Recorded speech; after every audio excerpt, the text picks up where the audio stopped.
In the heart of a sun-scorched land, where the earth was cracked and dry, a solitary figure stood resolute against the relentless tide of disbelief. His name was Nu, a prophet tasked with an unimaginable mission that would span nearly a millennium.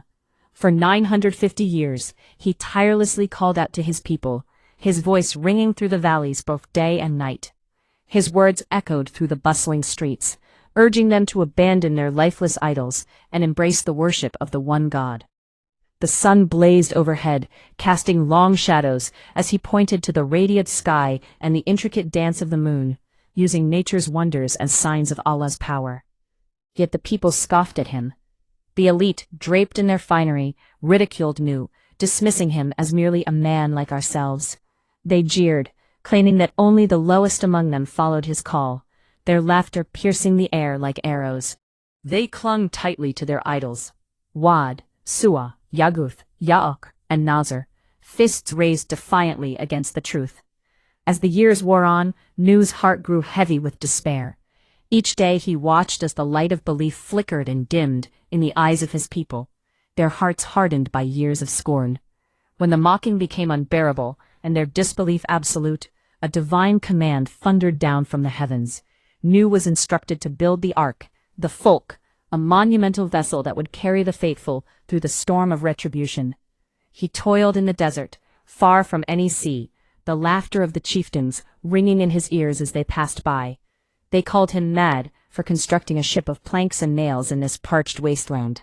Yet with each stroke of his hammer, he felt the weight of purpose on his shoulders, knowing that he was crafting salvation under the watchful eyes of God. Then came the ominous sign. The oven gushed forth. Water poured from the sky, and the earth erupted with gushing springs, turning the land into a swirling tempest of chaos. Waves rose like mountains, a cosmic event that drowned the cries of the unfaithful. Nu gathered pairs of every species, his heart aching as he prepared for the worst. Among them stood his beloved son, who, despite his father's pleas to board the ark, insisted he would find refuge atop a mountain. "Oh, my son, embark with us," Nu cried, desperation choking his voice. But the son, filled with arrogance, turned away. A wave crashed between them, severing the final bond of love. As the storm raged on, Nu's heart broke amidst the rising waters. He prayed fervently for his son, but the answer came cold and clear. Spiritual ties trumped blood ties in the sight of God. His son was lost to the depths, swallowed by the very waves meant to cleanse the earth. Finally, when the deluge receded and the command was given for the earth to swallow its water and the skies to withhold their rain, the ark came to rest upon Mount Judy. A voice echoed through the stillness, proclaiming judgment upon the wrongdoing. Nu disembarked, feeling both the weight of his loss and the relief of his labor. Peace enveloped him as he stepped onto the ground, blessings bestowed upon him and the generations that would follow.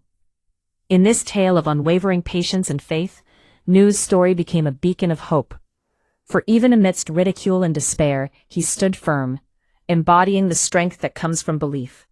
His legacy reminded all who heard it that truth, like the rising sun after a storm, would eventually prevail, illuminating the darkest corners of the earth.